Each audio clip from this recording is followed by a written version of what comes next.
ہوا آیا اور بال کے منہ کے اوپر آ کے گر گیا۔ اب وہ پتھر اتنا بھاری اور بڑا تھا کہ تینوں بندوں کے زور لگانے سے بھی اپنی جگہ سے ہلا نہیں۔ اب یہ تینوں بندے پریشان ہیں کہ یہاں پہ اگر ہم اس غار سے باہر نہ نکلے، غار کا منہ پتھر کی وجہ سے بند ہے، تو یہ تو ہم تینوں کی قبر بن جائے گا، نہ ہم نکل سکتے ہیں، نہ کوئی ہماری مدد کر سکتا ہے، نہ ہماری آواز کسی کو باہر سنائی دے گی۔ نبی صلی اللہ علیہ وسلم ارشاد فرماتے ہیں، تینوں نے آپس میں فیصلہ کیا بھئی ایسا کرو، اپنی زندگی میں کوئی بھی ایسا عمل جو خالصتاً اللہ کی رضا کے لیے کیا ہو، وہ عمل اللہ کی بارگاہ میں پیش کرو۔ ایک بندہ ان میں سے اللہ کی بارگاہ میں التجا کرتا ہے، اے پروردگار، تو جانتا ہے کہ میرے والدین دونوں بوڑھے تھے اور میں بکریوں کا چرواہا ہوں، میں روزانہ بکریوں کو چرانے کے لیے نکلتا، ایک دن بکریوں کے چارے کو، گھاس پھوس کو تلاش کرتے ہوئے میں دور چلا گیا، اور میرا معمول یہ تھا شام کو جب واپس آتا تو میں بکریوں کا دودھ دو کے سب سے پہلے اپنے والدین کو پلاتا، اس کے بعد اپنے بیوی اور بچوں کو پلاتا تھا۔ یا اللہ، اس دن میں بکریوں کو لے کے دور نکل گیا، جب میں واپس آیا تو میں نے آ کے دیکھا کہ میرے والدین دونوں سو چکے تھے۔ اللہ، میں نے حسب معمول بکریوں کا دودھ پیالے میں پکڑا اور والدین کے سرانے آ کے کھڑا ہو گیا۔ اور نبی صلی اللہ علیہ وسلم کے یہاں پہ لفظ ہے وَالْأَوْلَادُ يَتَزَاغَوْنَ عِنْدَ قَدَمَيَّ،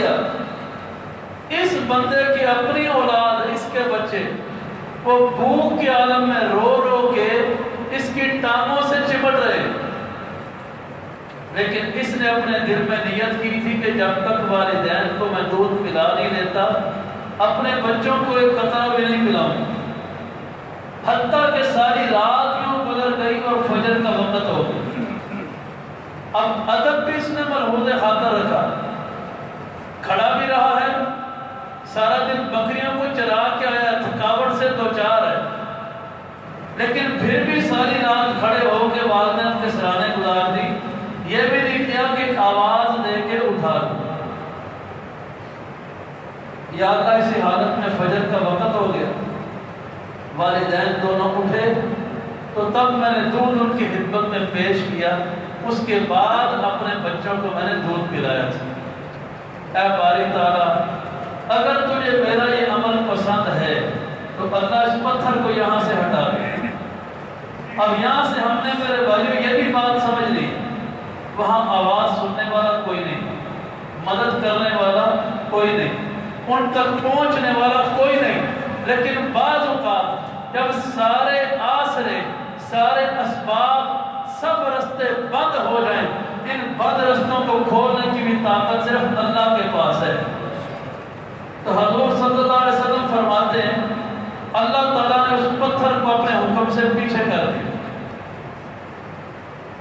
ہمارے ایمان بڑے کمزور ہیں، ہم بعض اوقات سمجھتے ہیں لو دعا سے بھلا یہ مسئلہ حل ہو سکتا ہے، اللہ نے کر کے دکھایا، اور پتھر پیچھے ہٹا، لیکن حضور علیہ السلام فرماتے ہیں یہ آسرا تو ہو گیا کہ ہوا اندر آنے لگ گئی، کوئی روشنی آ گئی، کوئی سانس ان کا بحال ہوا، لیکن ابھی پتھر اتنا پیچھے نہیں ہٹا کہ وہ دونوں غار کے اندر سے، وہ تینوں غار کے اندر سے باہر نکل سکے۔ اب دوسرا بندہ دعا کرتا ہے، اے پروردگار، میرے چچا زاد بہن تھی، غربت کے ہاتھوں مجبور ہوئی، مجھے تو نے دولت دی ہوئی تھی، اور وہ میرے پاس آ کے کہتی ہے اللہ کے دیے مال میں سے مجھے کچھ دے دے۔ یا اللہ، میں انسان تھا بن آدم میں سے، شیطان میرے اوپر سوار ہوا، اور میں نے اپنی چچا زاد بہن کی غربت کو کمزوری سمجھ کے اس کے سامنے یہ عذر رکھ دیا، شرط رکھ دی کہ تو میری جسمانی خواہش کو پوری کر دے، میں تیری یہ مالی خواہش کو پورا کر دوں۔ اے پروردگار وہ غربت کے ہاتھوں اس بات پہ راضی ہو گئی، لیکن جب میں اس کے قریب ہوا تو بیچاری رو پڑی اور کہتی ہے اتق اللہ، او میرے چچا زاد بھائی صرف اللہ سے ڈر جا، میں غربت کے ہاتھوں مجبور ہوں، بچے میرے یتیم ہیں، میں ضرور حالات کی وجہ سے تیرے دروازے پہ آئی ہوں لیکن ایمان نہیں چھوڑنا چاہتی، مجھے یہاں تک مجبور نہ کر، اللہ سے ڈر جا۔ اب یہ بندہ کہتا ہے پروردگار وہاں پہ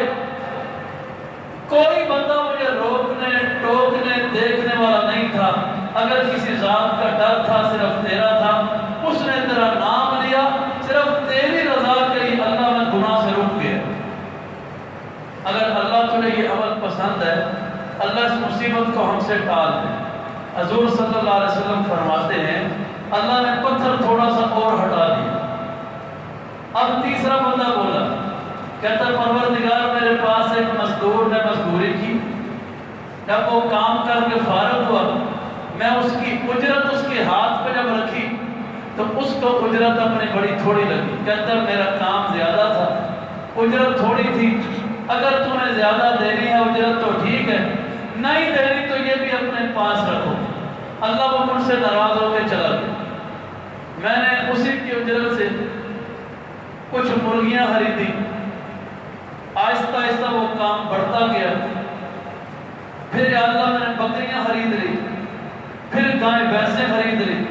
اور ایک روایت کے لفظ ہے یا اللہ اس کے اجرت سے میں نے زمین میں چاول کاشت کیے، پھر ان چاولوں کی فصل سے میں نے مرغیاں خریدی، پھر میں نے بکریاں، پھر گائیں، وقت گزرتا گیا۔ اب میرے بھائیوں اندازہ کرے اگر بندہ مرغیاں بیچے، پھر بکریاں خریدے، پھر بکریوں سے گائیں بھینسیں خریدے، یہ ایک دن میں سارا کچھ نہیں ہوتا، نہ یہ ایک دو مہینوں کی بات ہے، اس کا مطلب ہے سالوں کے سال گزر گئے۔ وہ بندہ جس کی اجرت تھی پتہ نہیں زندگی میں کبھی دوبارہ اس پہ کتنا کو مشکل وقت بنا، اور نہ اس کو کہیں سے قرض ملا، نہ اس کو کوئی اور آسرا ہوا، تب اس کے ذہن میں آیا کہ میں نے کبھی زندگی میں فلاں بندے کے پاس مزدوری کی تھی تو کیوں نہ میں اس سے جا کے اپنی مزدوری کے پیسے لے لوں۔ پتہ نہیں کتنا تو مجبور ہوا، تو دوبارہ وہ بندہ کہتا ہے پروردگار وہ دوبارہ میرے پاس آیا اور مجھے آ کے کہتا ہے او اللہ کے بندے وہ میرے کچھ پیسے تھے تیرے پاس، میں وہی مزدور ہوں جس نے اتنا عرصہ پہلے تیرے پاس مزدوری کی اور ناراض ہو کے اپنی مزدوری چھوڑ کے چلا گیا، وہ میری مزدوری مجھے واپس دے دے۔ اب اندازہ کریں اتنا عرصہ گزر گیا۔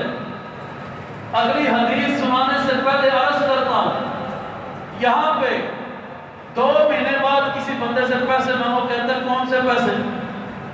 وہ اتنا عرصہ گزر گیا ہے اور وہ بندہ آیا کہتا ہے یار میری مزدوری تھی تیرے پاس، وہ مزدوری دے دے۔ اب اس کی ایمانداری دیکھیے، مرغیاں پالی اس نے، بکریاں خریدی اس نے، گائیں بھینسوں کی دیکھ بھال حفاظت کی اس نے، لیکن جب وہ آیا تو یہ آگے سے کہتا ہے اللہ کے بندے یہ جتنی گائیں بکریاں سب کچھ تجھے نظر آ رہا ہے یہ سارا کچھ ہی تیرا ہے، جا یہاں سے لے جا۔ اب یہ بندہ حدیث میں نبی صلی اللہ علیہ وسلم فرماتے ہیں یہ بندہ غریب بندہ بعض ہوگا خوشی زیادہ مل جائے تب بھی رو پڑتا ہے۔ اب اس نے اتنا بڑا جملہ بولا، وہ تو پیسوں کو ترسا ہوا تھا اور یہاں یہ بکریاں بھی دے رہے، گائیں بھینسیں بھی دے رہے، تو وہ بندہ اس کے سامنے کھڑا ہو کر رو پڑتا ہے اور کہتا کیا یا عبد اللہ لا تستہزی بی، او اللہ کے بندے تجھے اللہ کا واسطہ ہے میری غربت کا مذاق نہ اڑا، میں تو روٹی کو ترسا ہوا ہوں، میں گاؤں بھینسوں کا مالک کیسے بن گیا۔ اور یہ آگے سے کہتا ہوں اللہ کے بندے تیرے انہی پیسوں سے میں نے مرغیاں خریدی، پھر بکریاں خریدی، پھر گائیں بھینسیں خریدی، اور یہ سب کچھ تیرے پیسوں سے بنا ہے، میرا تو کچھ بھی نہیں، ایک چیز بھی اللہ میں نے اپنے پاس رکھی نہیں، اور سارا کچھ اس کے حوالے کر دیا۔ اللہ اس پتھر کو ہٹا دے اگر یہ عمل تیری بارگاہ میں تجھے پسند ہے۔ حضور صلی اللہ علیہ وسلم فرماتے ہیں اللہ نے اب یہ کون بیان کر رہا ہے؟ امام الانبیاء صلی اللہ علیہ وسلم۔ ہمارے لیے سبق کیا میرے بھائی اس حدیث میں؟ دو تین سبق ہیں جو میں آپ کے سامنے رکھنا چاہتا ہوں۔ ان بندوں پہ مشکل بنی، ان بندوں پہ تینوں پہ مشکل بنی۔ انہوں نے کہا آؤ اللہ کی بارگاہ میں اپنی زندگی کا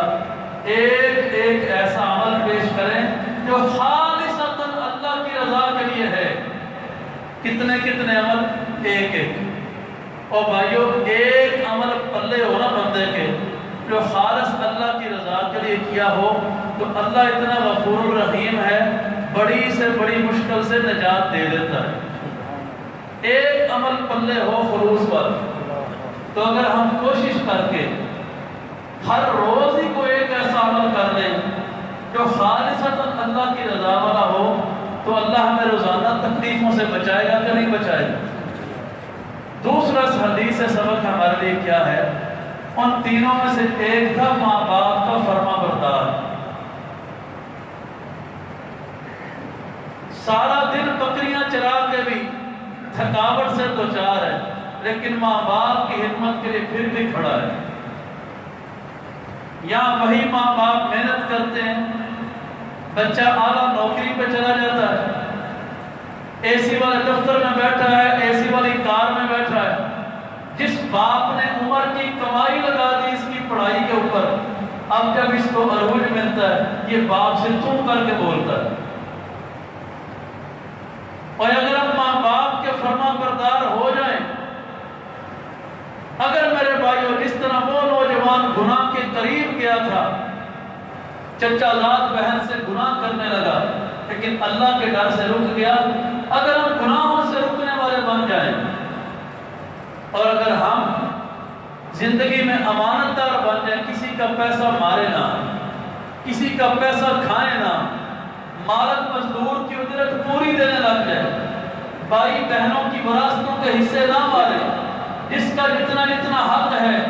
صحیح معنوں میں ادا کرنے لگ جائیں، اللہ کی قسم اللہ ہم پہ کبھی مشکل بننے ہی نہ دے۔ ہمارا المیہ یہ ہے، یا ماں باپ کا ہر بندہ بدتمیز ہے،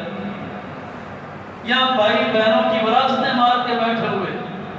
یا تولنے والا گاہک کو پورا سودا تول کے دینے کو تیار نہیں، گاہک اس کو اصل پوری قیمت دینے کو تیار نہیں، ہر بندہ فراڈ پہ لگا ہوئے، اور یہاں ہر بندہ ہی اپنے من کے پیچھے لگ کے گناہ کے رستے تلاش کر رہا ہے۔ اس معاشرے میں یہ بدعمالی ہو وہاں اللہ کی رحمت پر مدد کیسے اتر سکتی؟ تو یہ میرے بھائیوں ہمارے لیے